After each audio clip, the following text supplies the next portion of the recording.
ഇങ്ങനെയൊക്കെ അൺമാരീഡ് ആയിട്ട് നടന്നാൽ മതിയോ കൂട്ടുകാരാ? ഒരു കല്യാണമൊക്കെ കഴിക്കണ്ടേ? അതെ, അതിനെക്കുറിച്ച് തന്നെയാണ് ഞാനും ആലോചിക്കുന്നത്. ഈ അൺമാരീഡിൽ നിന്നും മാരീഡിലേക്ക് മാറാൻ ഒരൊറ്റ യെസ് മതി. ആരുടെ? പെണ്ണിന്റെ അച്ഛൻ്റെയോ? അല്ല, പെൺകുട്ടിയുടെ. അതേത് പെണ്ണ്? ആ പെൺകുട്ടി ഇപ്പൊ എന്റെ തൊട്ടു മുമ്പിലിരുന്ന് എനിക്ക് CV റെഡിയാക്കി തന്നോണ്ടിരിക്കുക. ഓ ഐ സി. നീ എന്നെ പ്രപ്പോസ് ചെയ്തോണ്ട് ഇപ്പൊ കേട്ടെ? കേട്ടിട്ട് എന്ത് തോന്നി? എനിക്ക് കിട്ടാവുന്നതിൽ വെച്ച് ഏറ്റവും വേസ്റ്റ് പ്രപ്പോസൽ ആണെന്ന് തോന്നി.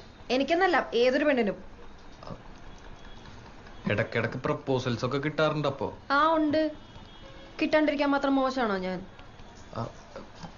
എനിക്കും കിട്ടാറുണ്ട് പ്രപ്പോസൽസ്. ഓക്കെ, കൊറേ. ആയിക്കോട്ടെ. ഇതെന്താണിത്?